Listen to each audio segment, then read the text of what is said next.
Semua orang terkejut. Rasa takut memenuhi hati semua orang. Pemandangan di depan mereka berada di luar imajinasi mereka. Bagaimana ini mungkin? Apakah pria ini hantu? Bahkan hatinya hancur, namun dia masih bisa bangun. Metode jahat macam apa ini? Bosong menggigil dan mundur. Aneh sekali. Guru, hati-hati, teriak Long Shao. Adapun Suyan, dia sangat ketakutan dengan adegan ini sehingga dia merosot ke tanah. Dia sebenarnya hanya orang biasa dan dia jarang melihat hal-hal seperti seniman bela diri, apalagi adegan seperti itu. Seseorang dengan kulit terbuka dan daging berlumuran darah dapat berdiri dengan mudah. Cukup mengerikan. Saya mengerti. Damar menatap pria bertopeng itu dan berkata dengan sungguh-sungguh, garis hidup pria ini disegel, jadi bahkan jika organ vitalnya diserang, dia tetap tidak akan mati. Seperti yang diharapkan dari Dr. Lin, tetapi Anda hanya setengah benar, kata Ming sambil tersenyum. Setelah menebakkan, Damar tercengang. Namun saat ini pria bertopeng itu telah meninju dada Damar dalam sekejap ledakan. Seluruh tubuh Damar terbang keluar seperti peluru yang ditembakkan dan menabrak gedung di belakang, menembus seluruh gedung. Apa? Semua orang terkejut. Guru, Long Shao dan yang lainnya segera bergegas dan membantu Damar bangkit dari reruntuhan. Pada saat ini Damar bahkan lebih malu daripada pria bertopeng. Tertutup debu, daging di dadanya terbelah dan darah terus menetes membuat kulit kepalanya mati rasa. Guru, apakah Anda baik-baik saja? Bosong bertanya dengan tergesa-gesa. Aku baik-baik saja, aku ceroboh. Damar bangkit, melihat dadanya, menatap pria bertopeng di sana lagi dan berkata dengan suara serak, garis hidup pria ini tidak hanya disegel, tetapi dia juga meminum beberapa jenis obat yang membuatnya menderita pukulan pada saat yang sama. Waktu dan mengubah pukulan yang diderita menjadi kekuatan. Apa? Beberapa orang tercengang. Bukankah itu berarti semakin buruk orang ini dipukuli, semakin kuat dia? Xiong Chanbai berkata dengan terkejut. Ya, Damar mengangguk. Tidak heran orang ini berani pergi ke sini. Long Xiao menggertakkan giginya. Guru, apa yang harus kita lakukan sekarang? Tanya Busong. Jangan khawatir, meski begitu aku bisa mengatasinya. Damar mengambil napas dalam-dalam, menusuk beberapa jarum di dadanya, menstabilkan lukanya dan berjalan menuju pria bertopeng itu. Kamu mundur. Oh, baiklah guru. Busong sibuk mundur. Meskipun mereka tidak tahu apa yang akan terjadi nanti, mereka merasa bahwa mereka masih harus mendengarkan dengan seksama kata-kata Damar. Pada saat ini suara mendesing. Pria bertopeng itu menyerangnya lagi. Pada saat ini dia lebih cepat dan lebih kuat. Kekuatan ledakan yang dihasilkan tidak jauh daripada permulaan. Ledakan, pria bertopeng itu menghancurkan lengan Damar dengan pukulan, dan pada saat yang itu kekuatan menyebar ke seluruh tubuhnya di sepanjang lengannya dan akhirnya bocor dari telapak kakinya, menyebabkan tanah meledak di bawah kakinya. Sekolah kedokteran Suan gemetar. Apa? Orang-orang di sekitar ketakutan. Kekuatan pukulan ini sangat menakutkan. Saya takut mobil kecil akan hancur menjadi besi tua di depan pukulan ini. Namun serangan pria bertopeng itu lebih dari pukulan ini meskipun Damar memblokirnya. Lengannya terus berdebar seperti senapan mesin. Ledakan, ledakan. Serangkaian badai membunuh dengan ganas. Damar mencoba yang terbaik untuk melawan. Dan karena pria bertopeng itu menyerang secara membabi buta, kekurangannya juga terbuka lebar. Damar memanfaatkan situasi untuk melakukan serangan balik dan memukuli pria bertopeng itu dengan kasar. Beng-beng. Pria bertopeng itu diserang dengan serangkaian itu dihentikan. Damar mencoba yang terbaik dan dia menebas dengan liar dan anggota tubuhnya. Sebuah suara retak keluar. Anggota badan pria bertopeng itu patah dan dadanya cekung. Suara mendesing ketika pria bertopeng itu terbang keluar dan jatuh di depan Ming. Dia sudah tidak dewasa dan mengerikan, namun tidak ada yang mengira bahwa Damar telah menang. Bahkan Suyan pun sama, dia menutup matanya rapat-rapat, tidak berani melihat pemandangan berdarah ini. Dan Ming langsung tertawa. Sen, Dr. Lin. Dr. Lin, menurutmu aku harus menyebutmu pintar atau haruskah aku menyebutmu bodoh? Kamu sudah tahu ciri-ciri anjing yang kubebaskan. Namun kamu berani memukulnya seperti ketika dia bunuh diri nanti. Akankah dia meninggalkan seluruh tubuhnya? Ming tertawa. Saat dia jatuh ke tanah, pria bertopeng di tanah mengeliat lagi. Luka-luka di tubuhnya pulih dengan kecepatan yang mencengangkan. Tetapi tidak semua sembuh. Setelah fungsi tubuh cukup pulih untuk berfungsi, pria itu perlahan bangkit dan kembali. Dia menggerakkan otot dan tulangnya, dan mata di bawah topeng memandang Damar dengan mengejek. Tampaknya metode Damar ini meremehkan. "Siapa kamu?" Damar tidak terburu-buru melakukannya, tetapi mengeluarkan sebatang rokok dari saku jaketnya, menyalakan satu dan bertanya dengan tenang. "Dokter Damar masih dalam mood untuk peduli tentang ini. Saya pikir Anda harus berpikir tentang bagaimana menangani anjing gila yang saya besarkan ini." Ming tersenyum. "Apa yang bisa saya lakukan untuk menghadapinya? Bukankah saya sudah menyelesaikannya?" Damar meliriknya dan berkata dengan acuh tak acuh. "Tidakkah Anda benar-benar berpikir bahwa gelar dokter jenius saya adalah nama yang sia-sia?" Ming terkejut. Ada yang terasa salah. Tiba-tiba tubuh pria bertopeng di depannya berkedut sangat tidak teratur, seperti tersengat listrik. "Bagaimana ini? Ada apa denganmu?" tanya Ming segera. Namun pria bertopeng itu tidak menjawab, malah tiba-tiba berteriak, "Apa?" Kemudian dia pingsan, berkedut liar dan banyak busa menetes dari celah topeng. "Ah, ini..." Ming benar-benar tercengang dan orang-orang menjadi gugup. Dia berteriak pada Damar, "Apa yang kamu lakukan? Orang ini hanya menggunakan obat untuk meningkatkan sel regenerasi dalam tubuh dan mengubah metode operasi Ki, Meridian, dan Dentian. Meskipun dia untuk sementara memperoleh apa yang disebut tubuh abadi, kerusakan pada dirinya sendiri tidak dapat diubah. Dan efeknya tidak dapat diubah. Obatnya sudah habis. Dia masih harus mati. Aku tidak melakukan apa-apa, hanya membantunya menghilangkan efek obatnya terlebih dahulu." Damar datang dan berkata dengan ringan, "Menghilangkan efek obatnya." Ming tertegun dan tiba-tiba seperti melihat sesuatu, dan matanya menatap pria bertopeng itu. Segera menyadari bahwa ada banyak jarum perak pada pria bertopeng. Ini baru saja dipaksakan oleh Damar ketika dia menyerang pria bertopeng itu. "Bagaimana?" Ming bergumam pada dirinya sendiri. "Tuan, selamatkan saya."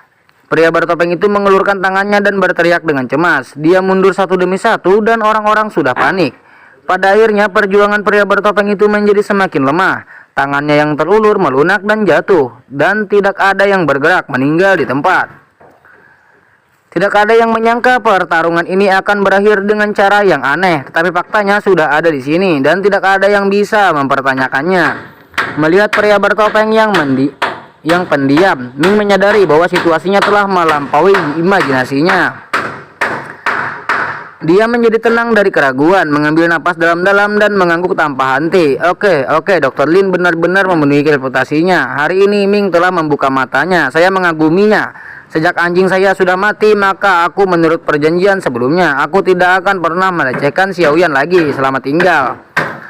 Setelah mengatakan itu, dia berbalik untuk pergi. Kali ini pasti terpleset, tapi dia ingin pergi sekarang. Tapi jelas sudah terlambat.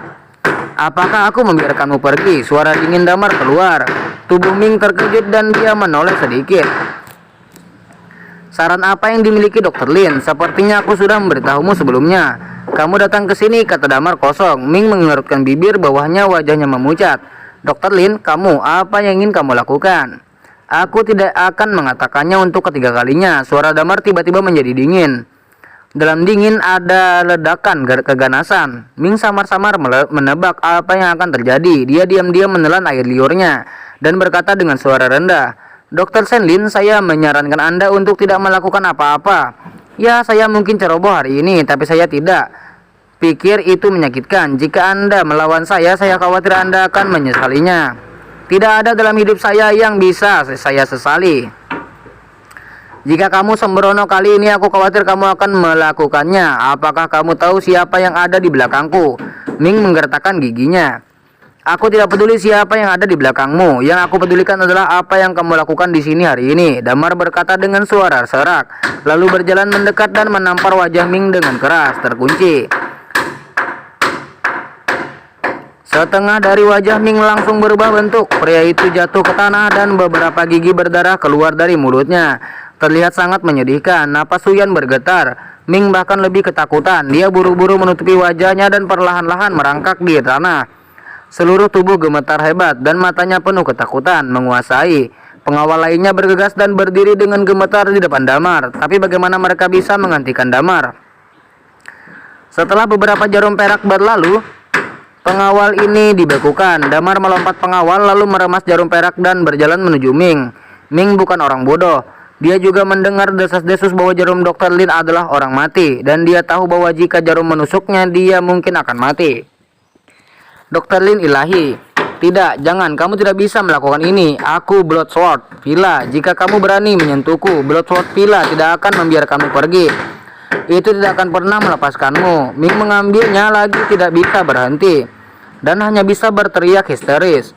Villa pedang darah. Damar langsung tercengang. Ming sangat gembira ketika dia melihat ini. Berpikir bahwa nama keluarga itu berguna dan segera berteriak, ya, itu adalah Villa pedang darah. Damar juga telah mendengar nama keluargaku. Sangat mudah untuk mengatakan ini. Damar, acara hari ini murni kesalahpahaman. Mari berteman. Lepaskan aku dan aku akan membalasmu di masa depan. Bagaimana? Namun Damar mengabaikan kata-katanya dan bertanya langsung, bukankah Villa pedang darah yang kamu bicarakan?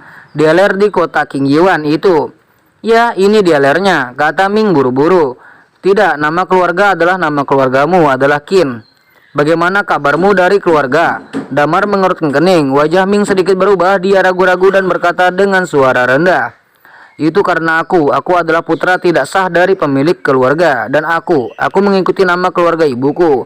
Benarkah? Damar sedikit menyeringi tetapi melangkah maju. Dr. Sendin, kamu, apa yang kamu lakukan?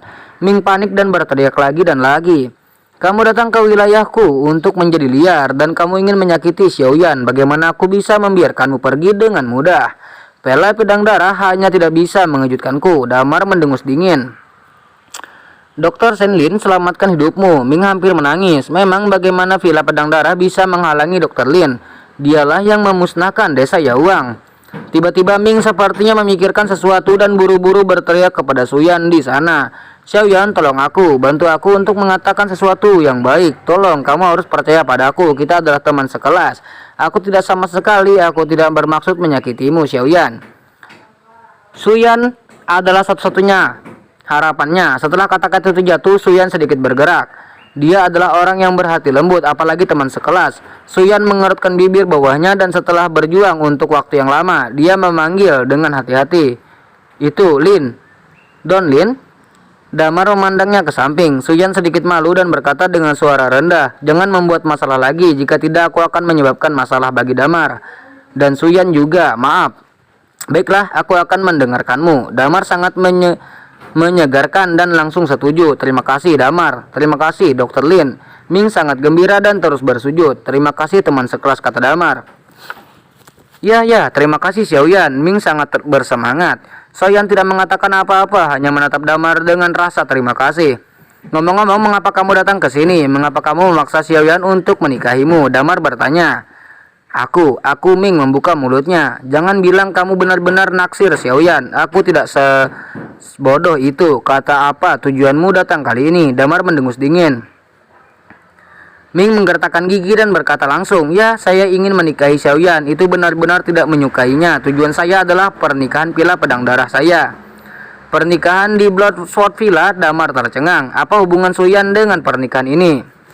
Dr. Damar tahu tentang pernikahan di villa saya. Mungkinkah Anda juga diundang? Tanya Ming tertegun. Sepertinya kamu punya banyak pertanyaan. Mata Damar menjadi dingin. Ming menggigil dan berkata tergesa-gesa, saya tidak akan bertanya. Dr. Lin, jangan marah. Kau belum menjawab pertanyaanku. Tidak apa-apa, ini aku ingin ayahku dan yang lainnya melihatku dengan kagum. Aku ingin katakan, dan mereka, jangan meremehkanku. Aku ingin anjing-anjing ini lihatlah aku. Kamu tahu, bahkan jika aku anak haram, aku lebih baik dari mereka. Ming diam-diam menggertakkan giginya, matanya penuh kebencian. Lebih baik dari mereka. Kamu menikahi Suyan yang berarti kamu lebih baik dari mereka. Apa gunanya? Damar tidak mengerti. Orang-orang di seluruh dunia tahu bahwa Dr. Lin menyukai Suyan, tetapi Anda belum menikahinya sejauh ini. Jika saya bisa menikahi Xiaoyan, bukankah saya akan mencuri seseorang dari Dr. Lin? Para wanita jenius dokter berani mengambilnya dan mereka bahkan menyambarnya. Ini adalah keterampilan yang hebat. Mereka secara alami akan menatapku dengan kekaguman. Kebetulan Xiaoyan dan aku adalah teman sekelas sebelumnya. Jadi aku ingin menggunakan hubungan ini untuk memenangkan Xiaoyan dan buktikan sendiri. Ming menundukkan kepalanya dan berkata dengan hati-hati. Ketika Damar mendengar ini, dia tidak bisa menahan tawa. Apakah ada orang yang begitu bodoh di dunia ini? Xiaoyan di sebelahnya juga terdiam, tidak tahu harus berkata apa. Sepertinya aku melibatkan Xiaoyan. Jika demikian, apa dengan orang ini. Apakah dia Bloodsword Pila? Damar menunjuk pria bertopeng di tanah. Dia adalah tahanan Pila, tawanan. Ya, saya membebaskannya dan menurut buku-buku kuno yang tercatat di Pila, saya menggunakan beberapa bunga dan tumbuhan eksotis untuk meramu obat untuk membuatnya abadi. Saya tahu bahwa jika saya datang untuk merampok seseorang, saya pasti akan memilikinya. Konflik dengan Dr. Lin, jadi saya menyiapkan kartu trop ini. Tetapi kekuatan ilahi Dr. Lin tidak langkas oleh waktu dan tak tertandingi di dunia. Saya tidak memiliki mata, saya tidak mengenal Tuhan yang benar. Dr. Lin, memaafkan dosa-dosa saya. Maafkan dosaku. Ming buru-buru tersanjung. Masih ada resep untuk keabadian semacam ini di buku-buku kuno Pila Pedang Darahmu. Damar sangat terkejut. Ya, tentu saja ada. Pila Pedang Darah kami adalah keluarga kuno yang telah ada selama ratusan tahun dan sangat kuat di zaman kuno. Resep yang kami turunkan dari zaman kuno hingga saat ini. Dan ini resep dikatakan berasal dari sekte iblis kuno. Diperoleh di tangan meskipun efek sampingnya hebat dan gejala sisa tidak dapat ditangani. Kekuatan yang dibawanya tidak terbayangkan, kata Ming melepas topeng pria bertopeng di tanah.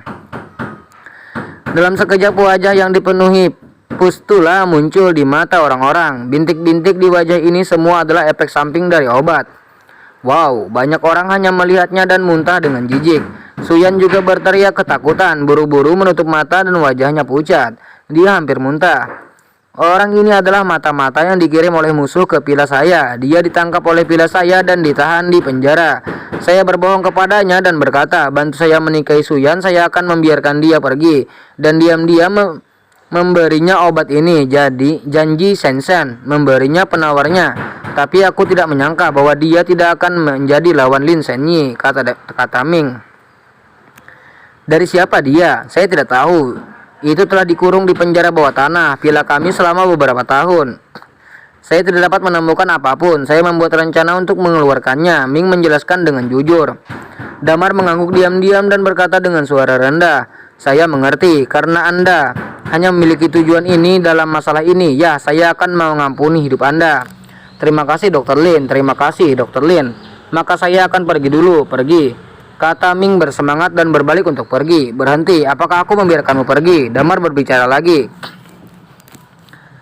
Ming ingin menangis tanpa air mata. Dr. Senlin, apa lagi yang ingin kamu lakukan? Namun melihat Damar Chow mengedipkan mata pada orang di sebelahnya, berkata dengan ringan, bawa dia, kunci dia dulu dan kemudian tangani ketika aku kembali. Adalah guru. Busong mengangguk dan segera mengatur seseorang untuk membawa Ming pergi. Juga meminta seseorang untuk mengawasinya. Aku akan pergi ke Xuanjin Pila sekarang. Aku akan menanyakan orang ini tentang Xuanjin Pila. Jangan biarkan dia mengalami kecelakaan, mengerti?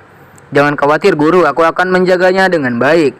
Ya, biarkan seseorang membersihkan di sini, Damar berkata dan berjalan menuju Suyan yang menggigil di sana. Suyan, ada apa? Apakah kamu baik-baik saja? Damar tersenyum, tidak apa-apa. Terima kasih Damar, kata Suyan hati-hati tapi wajahnya masih sedikit pucat.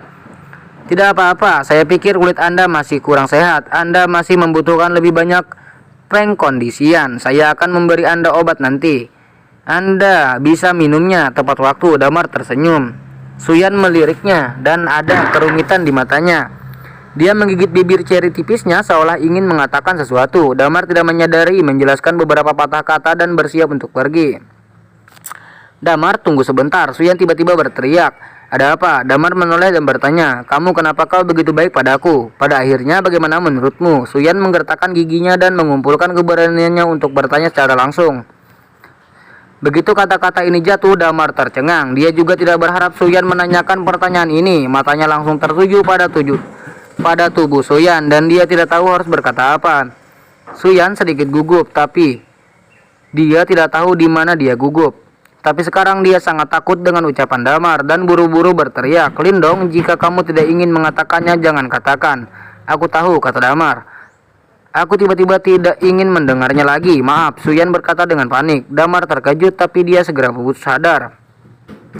Suyan takut Damar tiba-tiba menebus lapisan kertas penilai ini.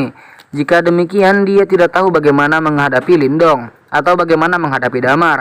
Tetapi pada titik ini, Damar juga ingin mengetahui sikap Suyan terhadap Lin Senyi. Sebenarnya kamu tidak harus terus menjaga Damar. Jika kamu ingin bercerai, aku yakin Damar akan setuju, kata Damar. Damar, kamu, apa maksudmu? Suyan mengangkat kepalanya dengan tajam. Mata Qin sedikit rumit dan sedikit marah. Aku baru saja berkata, kamu punya pilihan yang lebih baik, kata Damar acuh-acuh. Suyan terdiam, tangannya mengepal erat. Tidak ada yang tahu apa yang dia pikirkan. Dia hanya menundukkan kepalanya seolah sedang memikirkan sesuatu. Setelah beberapa saat, dia menarik napas dalam-dalam dan berbalik untuk pergi. Dia memilih untuk melarikan diri.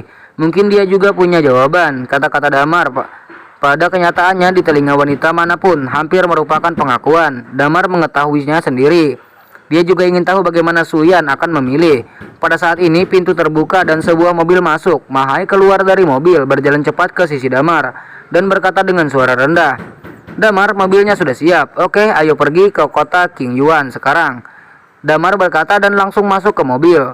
Di mobil menuju kota Qingyuan, asisten di sebelahnya menyerahkan informasi tangan pertama yang dikumpulkan kepada Damar. Bloodsworth Villa merupakan menantu kali ini dan itu terbuka. Jadi ada banyak orang luar yang berpartisipasi dalam pernikahan ini, kata asisten Aman. Dia adalah orang yang diatur Mahai untuk membawa Damar ke sini. Aman berasal dari kota Qingyuan dan akrab dengannya, jadi dia memanggilnya ke sini. Dia adalah orang kepercayaan Mahai dan kesetiaan bukanlah masalah. Menantu laki-laki, Damar sedikit terkejut. Bukankah maksudmu menikah? Pila Pedang Darah dan Pavilion Faya, putra Pavilion Fiauya, berencana untuk menikah dengan Pila Pedang Darah. Ya, memang pernikahan antara Fiauya Pavilion dan Xiaojian Pela. Menantu yang direkrut ini hanya formalitas. Ini hanya adegan yang lewat. Hasil akhir sebenarnya ditentukan. Melakukan ini hanya untuk membangun momentum untuk Fiauya Pavilion, kata Aman. Positif. Pavilion Fiauya adalah klan baru yang kuat. Dikatakan bahwa kekuatannya tidak lemah. Kali ini Pavilion Fiauya dan Pila Pedang Darah memiliki aliansi yang kuat. Tujuan membangun momentum mungkin untuk mempersiapkan konferensi, kata Aman sambil membolak-balikan bahan. Damar mengangguk diam-diam dan berkata, siapa kamu di sini? Mereka semua adalah keluarga terkenal dan berpengaruh. Istana Duye dan Lie Yinxuan telah mengirim perwakilan dan bahkan paksi tersembunyi telah datang. Dan apa? Damar menoleh. Juga seorang dari keluarga Yan Jinglin datang untuk menghadiri pernikahan, kata Aman. Apa? Damar sangat terkejut. Aku belum pernah mendengar adanya hubungan antara keluarga Yan Jinglin dan Pila Pedang Darah. Kenapa mereka juga ikut serta dalam pernikahan ini? Menurut informasi yang diberikan oleh Presiden Ma, tampaknya keluarga Lin ingin menarik Bloodsworth Pila dan Fiauya Pavilion sebagai bantuan asing. Jadi kali ini mereka menyiapkan hadiah besar dan datang ke pernikahan dengan sangat serius. Aman memandang informasi dan berkata, ternyata dalam hal itu akan menarik. Damar menyipitkan matanya. Mobil berhenti di sebuah hotel bintang 5 di kota Qingyuan. Damar, kita mungkin harus istirahat di sini dan menunggu untuk memasuki Pila, kata Aman. Tunggu, apakah kamu harus menunggu pintu masuk ke Bloodsworth Pila? Damar bingung. Ya, ini adalah pengaturan Xiaojin Pila. Karena skala perekrutan menantu tidak kecil dan orang dari semua pihak akan datang. Meskipun Xiaojin Pila telah mempersiapkan sebelumnya, sulit untuk berurusan dengan begitu banyak orang. Jadi saya meminta untuk menerima undangan nanti. Orang-orang yang diposting saat ini sedang beristirahat di hotel di kota Qingyuan. Menunggu Pila Pedang Darah membuat pengaturan sebelum memasuki tempat tersebut. Satu persatu, kata Aman. Begitulah, sepertinya begitu. Banyak kekuatan tiba-tiba mengalir masuk dan tekanan pada Bloodsworth Pila juga dasar. Jika mereka tidak bersiap sebelumnya dan terjadi kesalahan, itu tidak hanya akan kehilangan kehormatan Pila Pedang Darah, tapi juga Pavilion Fiauya. Mereka harus malu, mereka tidak mampu menanggung konsekuensinya, dan itu dibenarkan untuk berhati-hati. Damar, bisakah kita beristirahat dengan tenang di sini? Kirim beberapa orang untuk mencari tahu. Damar mengeluarkan undangan dan menyerahkannya kepada Annan. Beritahu orang-orang untuk menggunakan pos ini memasuki Pila Pedang Darah dan mengumpulkan beberapa informasi yang berguna. Meskipun Mahai memiliki berbagai koneksi, itu selalu tidak dapat diandalkan tanpa penyelidikan di tempat ini. Ya, Damar. Aman mengangguk menerima undangan itu dan berjalan turun. Undangan adalah paspor. Meskipun Damar tidak dapat memasuki Pila sekarang, tetapi dengan benda ini penyelidikan para tamu Pila dan situasi di sekitarnya dapat dilakukan tanpa hambatan. Damar datang ke sini untuk Jin Woodan. Informasi adalah hal terpenting baginya. Kalau tidak, jika Anda datang ke sini untuk berlari, Anda bahkan tidak akan tahu di mana Jin Woodan berada. Bukankah itu membuang-buang waktu dan mengenalinya? Damar tidak meragukan kemampuan Aman. Pasti ada sesuatu yang istimewa tentang menjadi orang kepercayaan Mahai. Jadi dia duduk sendirian di lobi hotel sambil minum teh dan melihat teleponnya. Sesekali seseorang dengan suasana yang unik atau pakaian yang unik memasuki hotel. Bloodsower Villa juga mengatur agar orang-orang menerima resepsi di hotel. Tapi tidak peduli siapa itu. Tidak ada minat pada pria yang mengenakan topi biasa ini. Namun Damar tidak menegur. Di antara orang-orang yang memasuki hotel, ada juga beberapa orang yang pernah bertemu sebelumnya. Perjalanan ke Bloodsower Villa ini tidak akan sepi lagi. Menunggu seperti ini selama 1 jam. Berdengung, telepon di atas meja tiba-tiba berdering. Itu dari Aman. Damar segera menekan untuk terhubung. Damar, sesuatu terjadi, tolong datang dan selamatkan saya, selamatkan saya. Aman di seberang telepon terengah-engah, menangis dan berteriak. Apa? Damar berdiri tiba-tiba dan segera bertanya, di mana kamu? Toko pakaian wanita di sisi barat Chiang Mai. Rod, mereka mengejarku. Damar, selamatkan aku, seru Aman. Jika kamu memikirkan cara untuk bersembunyi, aku akan segera mendatangimu. Damar berteriak dan segera bergegas keluar pintu. Jalan Chiang Mai tidak jauh dari hotel. Damar bahkan tidak duduk di dalam mobil, jadi dia mendorong kecepatan hingga batasnya dan bergegas ke jalan Chiang Mai. Saat ini ada sedikit gangguan di jalan Chiang Mai. Beberapa orang yang lewat berteriak dan lari, tetapi lebih banyak orang mengeluarkan ponsel mereka untuk memotret. Kegembiraan semacam ini dapat membuat mereka menjadi fokus lingkaran teman dan teman tertentu. Bagaimana mereka bisa melewatkannya? Beberapa mobil polisi juga menuju ke sini karena saat itu jam sibuk. Jalan yang tidak terlalu lebar ini langsung diblokir, lalu lintas semraut dan mobil di luar tidak bisa masuk sama sekali. Para patroli harus turun dari mobil dengan berjalan kaki. Damar dengan cepat menyelinap kendaraan dan segera mengunci toko pakaian wanita. Dia melihat pintu toko pakaian wanita pecah, kaca berserakan di lantai dan interior berantakan. Penjualnya kabur, tidak ada yang berani mendekat. Ini harusnya Damar bergegas masuk tanpa berpikir. Pada saat yang sama, Aman bersembunyi di kamar pas di lantai 2 toko pakaian wanita. Dia berlumuran darah, lengan kirinya tertembak, darah menodai lengan bajunya. Rasa sakit yang parah membuatnya terus-menerus berkeringat dan wajahnya sangat pucat. Aman menatap pintu kamar pas sambil memegang telepon di satu tangan dan seluruh tubuhnya gemetar. Tidak ada cara untuk bersembunyi di sini. Dia hanya bisa berdoa agar Damar menemukannya di depan. Orang-orang yang mengejarnya, di mana wanita itu? Tidak tahu.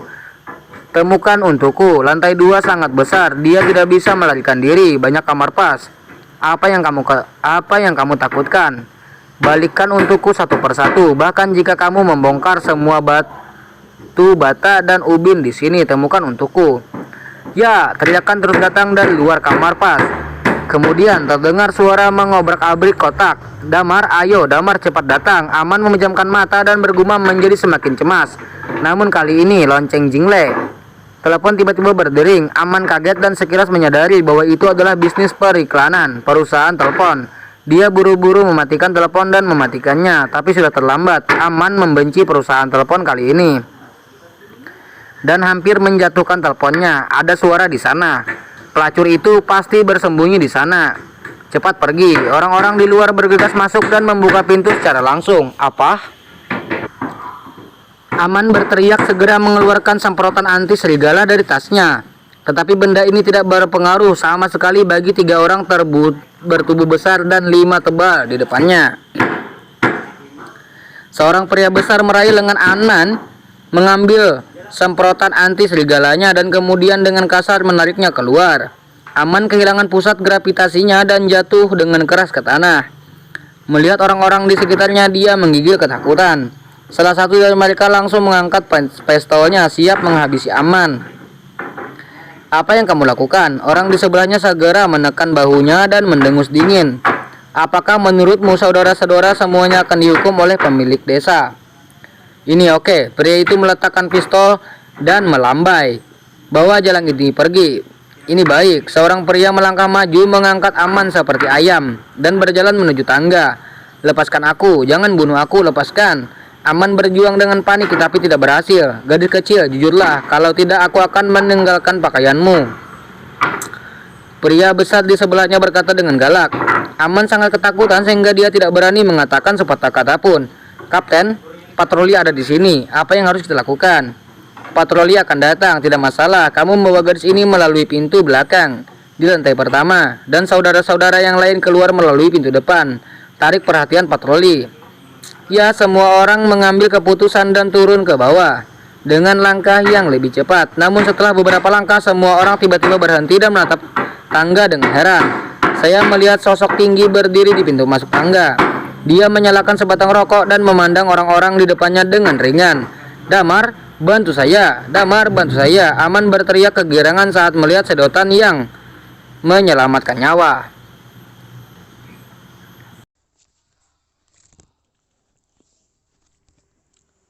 Apa, Damar? Semua orang merasa jijik karenanya. Dua kata ini luar biasa. Siapa yang berani mengabaikan? Biarkan dia pergi. Damar menarik napas dan berkata dengan tenang. Beberapa wajah orang bergoyang tetapi mereka tidak mengikutinya. Sebaliknya orang di sebelahnya langsung mengeluarkan pistol dan mengarahkan moncongnya ke arah kepala Aman. Hah? Aman memejamkan matanya ketakutan. Bodohnya kamu melakukan itu. Damar menggelengkan kepalanya. Saya pikir Anda harus tahu siapa saya. Tentu saja saya tahu. Pendiri yang Hua, Dr. Damar terkenal. Bagaimana mungkin kami tidak tahu? Tapi Lindong, Anda hanya satu orang. Dan kami masih memiliki sandera. Jadi saya menyarankan Anda untuk tidak main-main. Jika tidak, si kecil ini kecantikan memiliki 3 kekuatan dan 2 kelemahan. Maka jangan salahkan kami karena kejam, kata pria terkemuka itu dengan ekspresi muram. Kamu bisa menembak, Damar berkata dengan acuh tak acuh. Aku tidak peduli, apa? Orang-orang terengah-engah. Aman juga tercengang menatap Damar dengan putus asa dan ketakutan. Donglin, kenapa kamu? Mengapa dia tidak bisa menahannya dan bertanya dengan keras? Aman, jangan khawatir, aku bilang aku tidak peduli, itu karena mereka tidak dapat membunuhmu. Damar dengan tenang berkata, kalian semua tahu bahwa saya adalah seorang dokter jenius, dan Anda juga harus tahu bahwa saya memiliki keterampilan medis untuk menghidupkan kembali orang mati. Jadi saya akan memberimu Anda dengan jelas. Anda menembak dan membunuhnya, dan saya bisa menyelamatkannya dalam waktu singkat. Lagi pula luka yang disebabkan oleh luka tembak tidak besar. Dan waktu kematian tidak lama. Dengan keterampilan medis saya ingin menyelamatkannya. Hidup tidak terlalu sederhana. Jadi saya membiarkan Anda menembak. Jika dia tidak selamat, saya akan kalah. Ini wajah orang-orang membiru dan mereka tidak bisa berkata-kata karena terkejut. Kalau begitu aku akan membuatnya menjadi saringan. Mari kita lihat apakah kamu bisa sembuh. Pria itu sebelumnya meraung dengan gigi terkatup. Jika itu saringan mungkin sulit untuk disembuhkan, tetapi sebelum itu saya ingin mengajukan pertanyaan, apa masalahnya? Apakah kamu pikir peluru keduamu lebih cepat atau jarum perak di tanganku lebih cepat? Damar berkata dengan dingin.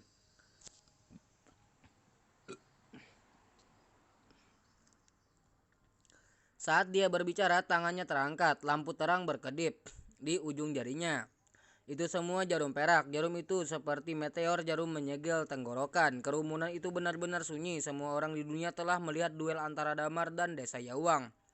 Mereka tidak terkecuali. Mereka tahu bahwa di depan pembangkit tenaga listrik top seperti Damar, kekuatan mencegah senjata terlalu kecil. Jarum perak itu berkali-kali lebih menakutkan daripada peluru.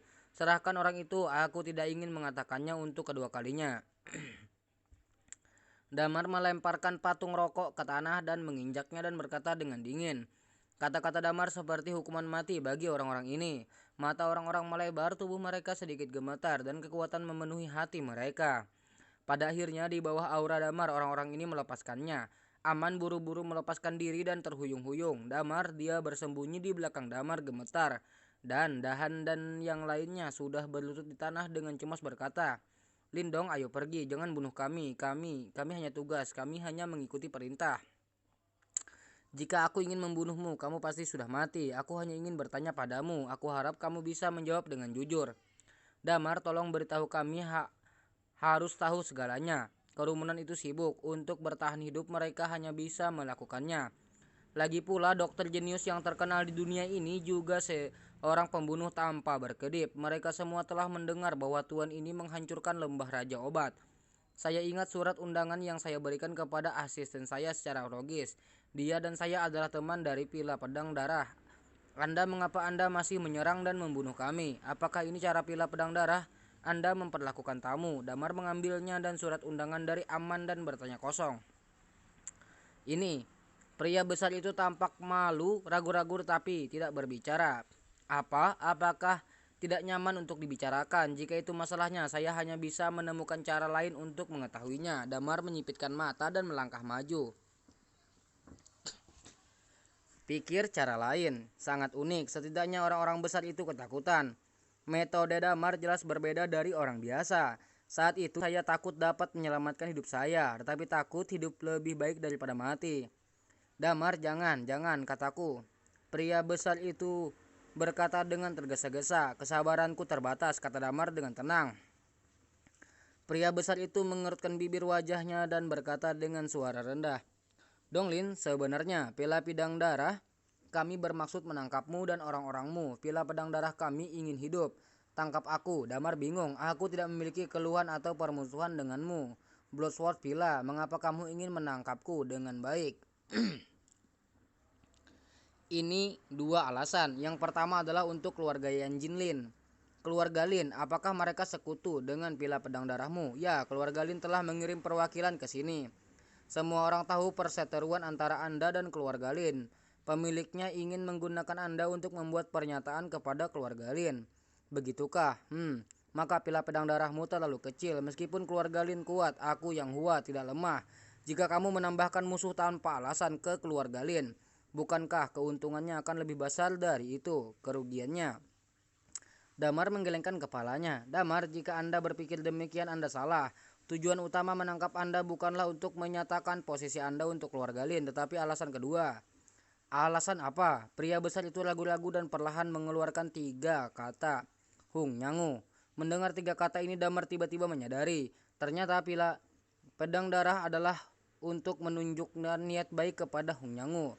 Masalah lembah Hunyan telah menyebar. Dibandingkan dengan keluarga Lin, Pila Pedang Darah kami secara alami lebih cenderung untuk membentuk aliansi dengan lembah Hunyan. Konferensi akan segera diadakan dan Pila Pedang Darah sangat membutuhkan bantuan. Bantuan asing itu jauh cukup jika Anda bisa mendapatkan dukungan penuh dari Hung Nyangu. Bloodsword Pila secara alami tidak akan terkalahkan. Oleh karena itu pemilik Pila akan memasukkan Anda ke daftar hitam segera setelah mengetahui bahwa Anda memiliki dendam dengan Hung Nyangu. Tidak hanya Anda, tetapi juga orang-orang di sekitar Anda, manusia juga begitu. Ditemukan mereka akan segera ditangkap, dan jika mereka melawan mereka akan dibunuh, kata pria besar itu dengan sungguh-sungguh. Mata Damar tenang tanpa banyak kemarahan. Dia mengambil napas dalam-dalam dan berkata dengan suara serak, saya mengerti, saya tidak menyangka bahwa masalah antara saya dan Hung Nyangu akan menyebabkan Pila Pedang Darah Anda mengambil inisiatif untuk berakhir. Sangat bagus, Damar, hanya itu yang saya tahu. Bisakah Anda melepaskan kami? Kata pria besar itu dengan penuh harap. Tentu saja aku bisa, tetapi beberapa orang tidak bisa. Damar menggelengkan kepalanya. Siapa? Pria besar itu bertanya dengan kosong. Damar tidak berbicara, hanya berbalik sedikit ke samping. Kemudian sejumlah besar patroli bergegas dan mengepung Damar dan yang lainnya. Angkat tanganmu, teriak. Pria besar itu terkejut. Dia mengangkat tangannya dengan tergesa-gesa dan mengerutkan kening. Ketika orang-orang besar dibawa pergi, Damar menemukan sebuah hotel kecil dan membawa Aman untuk beristirahat. Dia mengeluarkan jarum perak dan menyembuhkan Aman. Setelah perawatan singkat lukanya, Aman berbaring di tempat tidur dan memejamkan mata untuk tidur siang. Aku akan memberitahu Mahai dan membiarkan dia mengirim seseorang untuk menjemputmu. Damar menutup tirai dan berkata dengan tenang. Dengan mata tertutup, Aman tiba-tiba membuka matanya dan menatap Damar dengan tak percaya. Damar, bagaimana denganmu? Aku harus tinggal di sini. Bagaimana cara kerjanya? Lindong terlalu berbahaya bagimu untuk sendirian di sini. Dan tidak ada yang menjagamu. Jika ada yang tidak beres, bagaimana aku bisa menjelaskannya kepada Presiden Ma? Kata Aman cemas. Segalanya telah berubah dan semua rencana telah terganggu. Tidak akan membantu Anda jika Anda tinggal di sini. Itu hanya akan menambah masalah. Niat awal saya adalah menggunakan orang-orang di Yang Hua untuk mengambil kesempatan, untuk mengumpulkan beberapa informasi dan menemukan keberadaan Jin Wudan. Untukku, ayo, itu tidak akan berfungsi lagi. Setiap kali orang-orang dari Yang Hua muncul di kota King Yuan, mereka pasti akan dimusnahkan oleh orang-orang dari Bloodsword Villa. Jadi kamu harus pergi, kata Damar dengan sungguh-sungguh. Aman membuka mulutnya, tidak tahu harus menjawab apa. Setelah beberapa saat dia bertanya dengan hati-hati. Lalu Damar, apa yang ingin kamu lakukan? Karena kamu tidak bisa menggunakan surat undangan untuk masuk, hanya ada satu cara, datang dengan penyamaran. Menyamar? Siapa? Apakah kamu tidak memiliki identitas yang sempurna untukku? Damar tertawa. Aman tercengang dan tiba-tiba menyadari. Donglin, maksudmu Ming? Itu benar. Surga tidak punya cara untuk pergi. Jika kamu berpura-pura menjadi Ming, aku pikir akan lebih mudah untuk mendapatkan pil Golden Grow. Itulah yang kamu katakan. Tapi bagaimana kamu bisa membuat penyamaran yang sempurna? Damar, kamu tidak mirip dengan Ming. Cukup Aman, pergi ke pasar sayur dan beli beberapa kulit untukku. Kamu mau kulit apa? Kulit babi bisa. Oke Damar, aku akan pergi sekarang. Aman segera turun dari tempat tidur dan meninggalkan kamar. Sore harinya Aman masuk ke hotel dengan sekantung kulit babi. Damar segera mulai membersihkan, memproses dan mengeluarkan sejumlah besar botol dan stopless dan mulai mengolesi kulit babi. Terlihat bagus, terfokus. Damar, apa yang kamu lakukan? Aman bertanya dengan hati-hati. Buat topeng, masker, apa? Masker kulit manusia ke dalam malam. Mobil Mahai berhenti di pintu masuk hotel. Selain mobilnya ada lebih dari selusin mobil yang terjepit di depan dan di belakang. Orang-orang yang duduk di dalam mobil semuanya ahli dari Yang Hua, dari Kilinman, Dong Hua Anjiao, Pulau Wang Yao, dan sekolah kuno. Sekarang perang telah diumumkan. Wajar untuk berhati-hati di mana-mana. Mengetahui bahwa Yang Hua telah mengirim lebih dari selusin kendaraan ke kota King Yuan. Orang-orang di Villa Xiaojian sangat gugup dan segera mengirim ribuan orang untuk menyusup ke kota King Yuan untuk memantau setiap gerakan Mahai dan yang lainnya. Lagi pula ketika Dr. Lin tiba di sini, Bloodsword Villa masih tidak berani main-main. Alasan mengapa dia berani menyerang Damar adalah karena keluarga Lin. Atau Hung Nyangu akan berdiri di sini. Dia berharap Dr. Damar tidak akan berani membunuhnya. Tetapi jika Dr. Damar dipaksa untuk terburu-buru, apa konsekuensinya? Saya tidak berani memprediksi. Yang membuat Suijen Villa menghela napas lega adalah Damar dan yang lainnya tidak tinggal lama. Setelah masuk ke dalam mobil, mereka langsung pergi dan meninggalkan kota King Yuan. Pemilik pedang darah sangat gembira. Mereka menyerang Damar bukan untuk membalas dendam, tetapi untuk mengekspresikan posisi mereka. Mereka juga khawatir tentang balas dendam gila Damar. Sekarang Damar pergi secara langsung. Mereka secara alami bahagia dan mereka juga menyatakan niat baik mereka kepada keluarga Lin dan Hung Nyangu. Bukankah ini hal yang indah? Haha, aku tidak menyangka Damar akan segera pergi. Luar biasa, luar biasa. Tai King, saudara laki-laki pemilik desa, duduk di aula utama, memegang gelas anggur dan tertawa. Ayo, ayo semuanya, minumlah. Kering, keluarga yang sekarang langsung meminum semuanya. Saya juga mengatakan betapa kuatnya Dr. Lin. Saya tidak berharap menjadi pengecut. Sepertinya Yang Hua tidak lebih dari itu. Seorang pemuda di sebelahnya tertawa. Aaron, level berapa yang telah kamu kembangkan dalam ilmu pedang naga darah? Tai King bertanya dengan mata menyipit. Melapor ke paman, ini sudah lantai 6. Pria muda bernama Malong segera berkata. Begitu kata-kata ini keluar, aula itu mendidih. Apa? Ini lantai 6? Ya Tuhan, pemilik desa hanya lantai 7. Tetapi Anda telah mencapai lantai 6. Anda harus tahu bahwa banyak dari paman Anda mungkin tidak memiliki level Anda. Jenius, jenius. Auran, seperti yang diharapkan dari kesombongan bankirku. Banyak senior di tempat kejadian memberi Molong acungan jempol.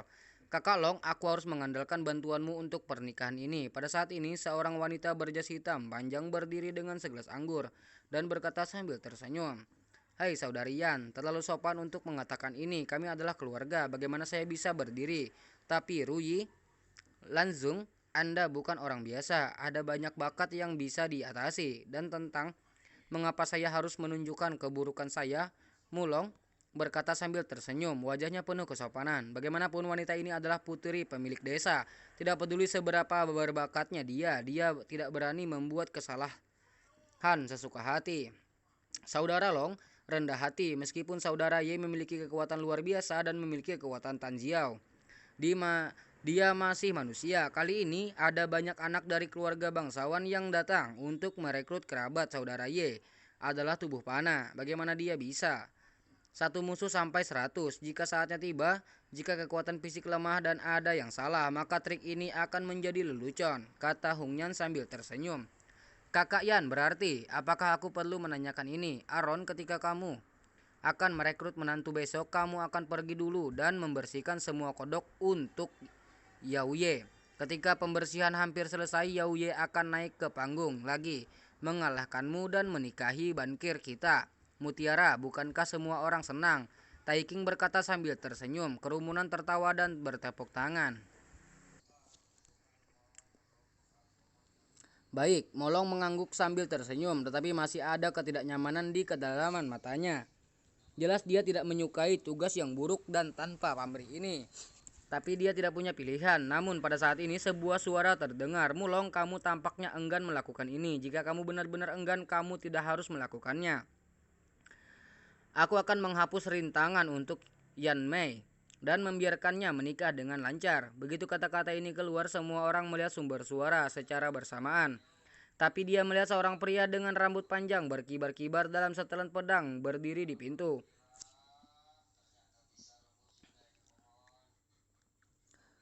Pria itu kurus dengan kulit gelap, mata tajam dan pedang di tangannya. Nanpai, si anak tetua keempat dari keluarga, tiba-tiba berdiri dan menatap putranya dengan heran.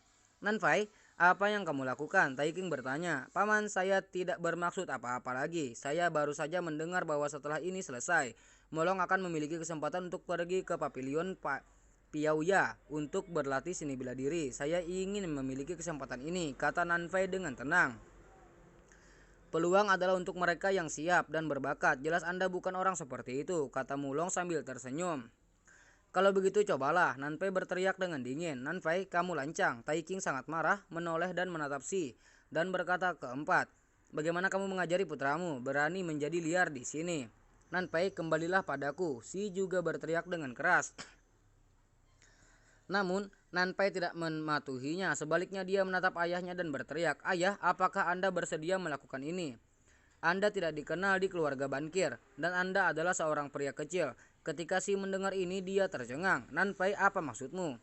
Apa maksudku? Apakah kamu masih perlu aku untuk mengatakannya dengan jelas karena kamu gagal bersaing dengan paman keduamu? Untuk gelar patriark 10 tahun yang lalu, statusmu di bankirku telah menurun. Sekarang kamu hampir tidak membalas hal-hal sepenting si keluarga. Di mata orang-orang ini tidak ada lagi dirimu. Ayah, apakah ini yang ingin kamu lihat? Ini adalah kehidupan yang ingin kamu jalani. Aku berduel dengan Mulong bukan untuk diriku sendiri, tetapi untukmu. Selama aku mengalahkan Mulong, jika aku mendapatkan kesempatan untuk pergi ke Piauya Pavilion untuk berlatih, maka aku juga setengah dari Piauya Pavilion. Siapa yang berani meremehkanku? Jadi ayah, dalam pertempuran ini aku harus bertarung. Nanpai tidak menyembunyikan dan langsung mengatakan apa yang ada di hatinya.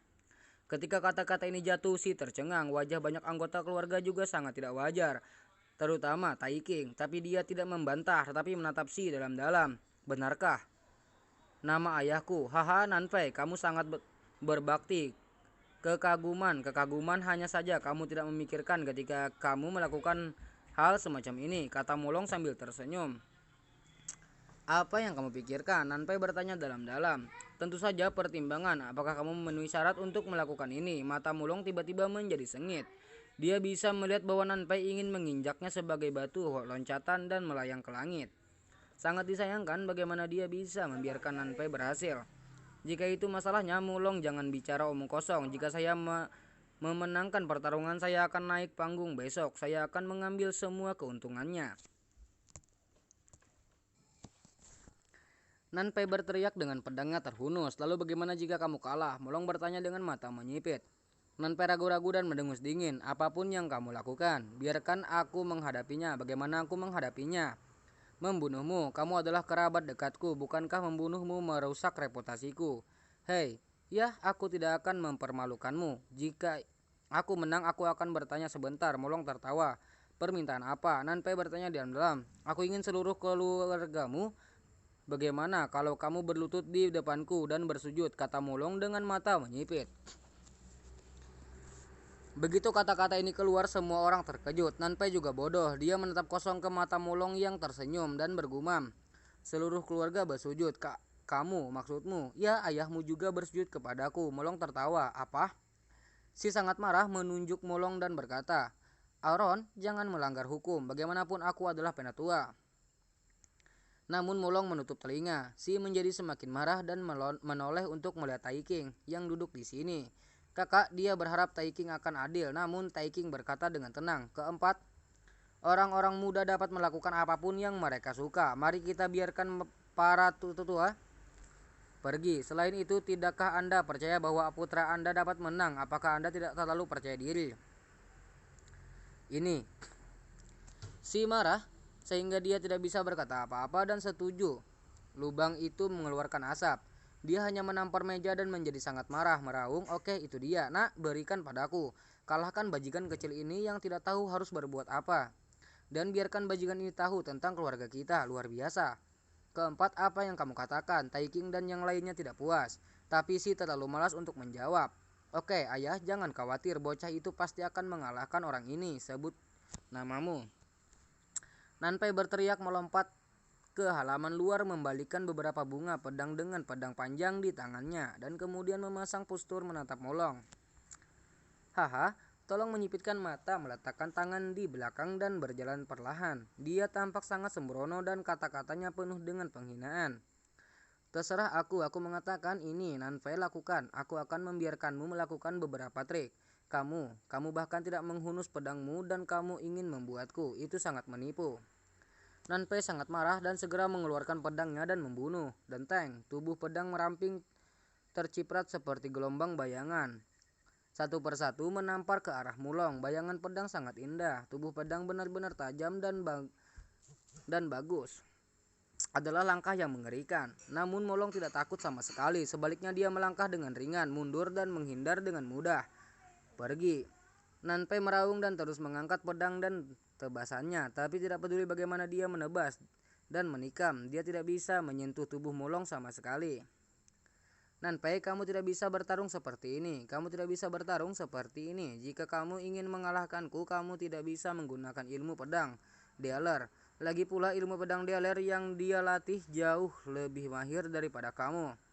Si menghentakkan kakinya dengan tergesa-gesa. Tapi saat dia selesai berbicara, wah, cahaya pedang seperti bulan sabit tiba-tiba mekar dan menebas ke arah Mulong dengan kecepatan yang mencengangkan. Apa? Orang-orang di sekitar tercengang. Saya baru tahu bahwa trik ini adalah kartu trop Nanpai. Dia melumpuhkan Mulong dengan ilmu pedang keluarga, membuatnya salah mengira bahwa dia hanya tahu ilmu pedang banker, dan kemudian memanfaatkan ketidaksiapannya untuk menyoroti jurus pamungkas. Untuk sementara waktu suhu turun tajam. Hati-hati, saudara Mulong, hati-hati. Keluarga berteriak dengan cemas, tapi melihat bayangan pedang datang, aku khawatir itu tidak bisa melarikan diri. Namun pada saat ini, Denteng. Mulong menghunus pedangnya, tangannya seperti listrik. Pedangnya seperti guntur dan dia menebas secara horizontal dalam sekejap, dan cahaya pedang sepertinya membelah kekosongan. Dalam sekejap, bulan sabit hancur berkeping-keping. Dada Nanpai juga terbelah, cipratan darah. Nanpai melangkah mundur lagi dan lagi, lalu membungkukkan tubuhnya hampir jatuh ke tanah. Tetapi masih menikam tanah dengan pedang di tangannya, menopang tubuhnya sebelum dia jatuh. Berakhir, kekalahan, Nanpai kalah. Banyak penduduk desa langsung berteriak. Si tercengang, Nanpai tidak bisa menahan napas. Taiking tertawa ringan. Keempat, lihat kekacauan ini tidak akan berakhir dengan baik. Si menggertakkan gigi, ayo kamu bisa berlutut. Mulong tersenyum dan berkata, pergi dan panggil ibumu juga. Kakak Long, aku baru saja melihat Ming kembali. Panggil dia juga, seseorang berteriak sambil tersenyum. Mulong tertawa, tentu sampah itu juga ada di sini. Katakan padanya untuk segera datang, kedua orang ini berlutut untukku bersama. Haha, si Nanpai marah dengan asap dari 7 lubang dan api setinggi 3 kaki. Mulong mencoba mempermalukan keluarganya, tapi mereka juga tidak bisa. Bagaimanapun, Nanpai lah yang pertama kali melamar untuk berduel dengan Mulong. Hei, Nanpai sendiri ingin menggunakan Mulong sebagai batu loncatan untuk kebangkitannya sendiri, dan tentu saja dia tidak bisa menyalahkan Mulong karena kejam. Hanya saja masalah di antara dan Mulong Apakah masuk akal untuk memaksa Si yang lebih tua untuk berlutut dan bersujud? Molong, tidak apa-apa jika kamu ingin aku berlutut untukmu, tapi jangan paksa ayahku, bagaimanapun dia adalah pamanmu. Bagaimana kamu bisa menanggungnya? Nanpai menggertakkan giginya. Hehe, Nanpai, kami telah menyetujui masalah ini sebelumnya, dan sekarang kamu kekalahan. Tidak menurutmu konyol bahwa kamu mengatakan dia adalah pamanku? Cepat dan berlutut. Molong mencibir dan berteriak. Kamu. Nanpai gemetar karena marah. Nanpai, kita semua mendengar apa yang kamu dan Mulong katakan barusan. Sekarang kamu kalah. Kamu tidak akan mengakuinya. Itu tidak dibenarkan. Yaitu jika Mulong kalah dan dia tidak mengakuinya, apa yang akan kamu lakukan? Bukankah ini permainan anak-anak? Ini keterlaluan. Keluarga kami selalu unik. Semua orang mengkritik satu demi satu. Semuanya cukup keras dan pura-pura tidak puas. Keempat, kamu juga seniorku. Bagaimana kamu bisa tidak percaya apa yang kamu katakan? Jika demikian, bukankah ini awal yang buruk untuk junior? Kamu harus memimpin dengan memberi contoh dan jangan biarkan junior meremehkanmu. Pada saat ini, Tai King juga terbuka. Meskipun dia mengatakan ini dengan bijaksana, maksudnya adalah untuk memberitahu semua orang. Ini memaksa Si dan putranya untuk berkompromi. Si tertegun dan menatap Tai King dengan tidak percaya. Dia ingin mengatakan sesuatu, tapi tak ada sepatah kata pun yang keluar dari mulutnya. Bahkan Tai King telah membuka mulutnya. Masalah ini tidak dapat dikacaukan. Si meremas tangannya dengan erat, wajahnya penuh dengan keengganan dan kesedihan. Dia tidak pernah menyangka bahwa orang yang menghinanya seperti ini adalah rekan senegaranya sendiri. Ayah, perilaku tidak berbakti anak itu membuatmu menderita penghinaan ini. Tetapi itu tidak masalah. Ayah, ayo tinggalkan tempat ini. Mengapa kita bersujud? Suruh mereka semua keluar. Nanpai masih menolak untuk menyerah, mendekati Si dan berbisik dengan marah. Meskipun itu adalah cara untuk pergi, itu juga mengikuti cara Mulong. Dia adalah orang yang paling ingin kamu pergi. Begitu kamu pergi, tidak ada satupun dari generasi yang sama dengan akan bersaing dengannya. Apa yang dia inginkan di Dialer, budidaya kesenjangan antara Anda dan dia hanya akan menjadi lebih besar dan lebih besar. Nanpai, tahan dengan penghinaan, sabar. Itulah yang perlu kamu lakukan sekarang. Jangan merusak masa depanmu karena impulsif. Si menggertakkan giginya. Wajah Nanpai penuh dengan rasa sakit. Tinjunya mengepal erat dan jari-jarinya menghancurkan telapak tangannya. Apakah kamu tidak akan berlutut dengan cepat? Molong berteriak. Mata Nanpai merah darah dan kebencian luar biasa. Tapi Si menepuk bahunya dan berlutut perlahan. Ayah. Nanpai hampir meledak, tapi kali ini dia tidak punya pilihan. Meninggalkan Dialer, dia bukan apa-apa. Jika Anda ingin tinggal di sini, Anda harus tunduk pada Mulong. Siapa yang membuat mereka menjadi pecundang? Apakah itu Nanpai atau Si? Dan nasib si pecundang hanya bisa dilihat dari wajah pemenang. Nanpai mengambil napas dalam-dalam dan menekuk lututnya, juga bersiap untuk berlutut perlahan. Tetapi pada saat ini sosok muncul. Ming ada di sini, teriakan bergema. Banyak mata orang segera beralih ke orang ini. Oh, ini dagingnya. Sampah ini memiliki wajah untuk kembali. Dia hanya pelayan keluarga kami, dan dia bahkan tidak pantas memiliki nama keluarga. Di mana orang ini memiliki wajah untuk lari ke sini. Keluarga ini konyol. Semua orang berbisik dan tertawa. Si juga cukup terkejut. Saudaraku, kamu tinggal dengan baik di luar negeri. Mengapa kamu kembali? Nanpai memelototi Ming dengan gigi terkatup. Namun Ming menatapnya dengan hati-hati. Apa yang kamu lihat tidak mengenal kakakmu? Nanpai mendengus. Meski keduanya berasal dari ibu yang sama, Nanpai tetap menganggap Ming sebagai adiknya. Oh, tahu. Ming sadar kembali, melirik ke kiri dan ke kanan dan berkata dengan ringan. Kamu memerintahku untuk datang ke sini. Ada apa? Ekspresi ayah dan anak Nanpai tidak terlalu alami. Namun Molong tertawa dan berjalan lurus. Paman keempat, bukankah kamu menempatkan dia di luar negeri dan tidak akan mengizinkannya kembali? Mengapa kamu membiarkan dia kembali ke Pila Pedang Darahku? Dalam hal ini kamu tidak takut dengan rasa mulu. Mulong menyipitkan mata ke arah Kinbrek. Itu benar, spesies liar ini datang ke sini pada saat ini. Bukankah itu memalukan lagi, Suster Lian? Saya khawatir orang-orang di Pavilion Feya tidak akan senang ketika mereka mengetahuinya. Membantu tapi berkata, itu benar. Si, cepat singkirkan putra liarmu. Jangan malu di sini. Generasi yang sama diarahkan pada Sindau. Ini sangat tidak sopan, tetapi bagi keluarga Si, wajah atau sesuatu telah lama menjadi kemewahan. Jangan khawatir sebelum kamu pergi. Ming, ayo berlutut dengan ayahmu dan bersujud kepadaku. Mata Mulong sambil tersenyum. Berlutut, Ming mengerutkan kening memandang Si, lalu Molong dan berkata dengan bingung, "Yah, mengapa aku harus berlutut untuknya?" Kalau disuruh berlutut kamu akan berlutut. Kenapa banyak omong kosong?" teriak orang di sebelahnya. Mulong juga sabar dan tersenyum langsung. "Alasannya sangat sederhana, saudaramu. Berduel denganku, kamu mengatakan bahwa jika dia kalah seluruh keluargamu akan berlutut untukku. Sekarang dia dikalahkan olehku, kamu berlutut untuk saya. Itu tidak terlalu bagus. Apakah itu normal?" Mulong tertawa. "Tapi masalahnya adalah dia kalah darimu, bukan aku. Jadi mengapa kamu memintaku untuk berlutut?" kata Ming. Begitu kata-kata ini keluar, pemandangan itu langsung hening. Mata semua orang terkunci pada Ming. Mulong juga menyipitkan matanya menatap Ming dari atas ke bawah dan berkata dengan dingin, "Jadi maksudmu kau akan menentangku juga?" Tantangan. Ming masih bingung. Dia memandang Mulong di depannya dengan bingung dan berkata dengan tidak jelas, "Mengapa saya harus menentang Anda? Siapa yang begitu tampan? Jika kamu tidak ingin melawanku, berlututlah padaku. Kakakmu dikalahkan olehku. Ayahmu berjanji di depan semua orang bahwa jika dia kalah dariku, seluruh keluargamu harus berlutut di depanku dan Kouto. Kenapa kamu tidak mau berlutut? Apa pendapatmu tentang kami?" Mulong menyipitkan mata. "Apa ada hal seperti itu?" Ming mengangkat alisnya. "Sampah berhenti mengobrol dengan kami, dan jika kamu tidak berlutut lagi, aku akan mematahkan kakimu," teriak salah satu anggota keluarga. Sekarang Molong dalam ayunan penuh di bunker. Orang-orang ini secara alami akan berbicara di sisinya. Semua orang menuduh Ming dan menekannya. Ming tidak mengatakan apa-apa dan menurunkan alisnya sambil berpikir. Setelah beberapa saat dia mengangguk tanpa suara. "Yah, karena semuanya telah sampai pada titik ini, maka aku akan mencobanya." Ming melangkah maju dan menatap Mulong.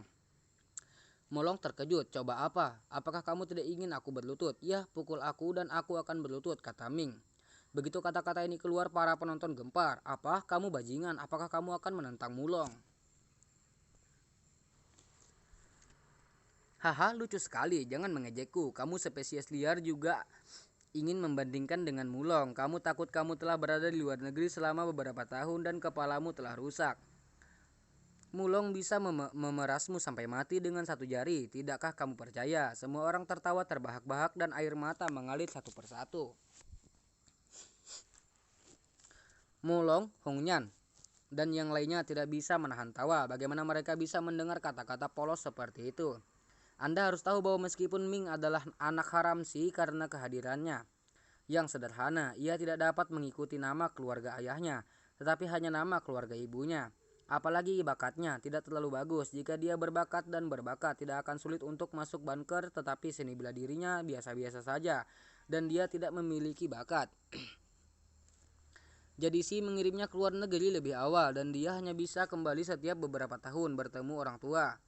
Ketika Si dan pemilik rumah saat itu tidak kalah dalam pertarungan memperebutkan gelar pemilik rumah, status keluarga mereka di rumah itu tidak buruk dan tidak ada yang berani menggertak mereka tanpa pandang bulu.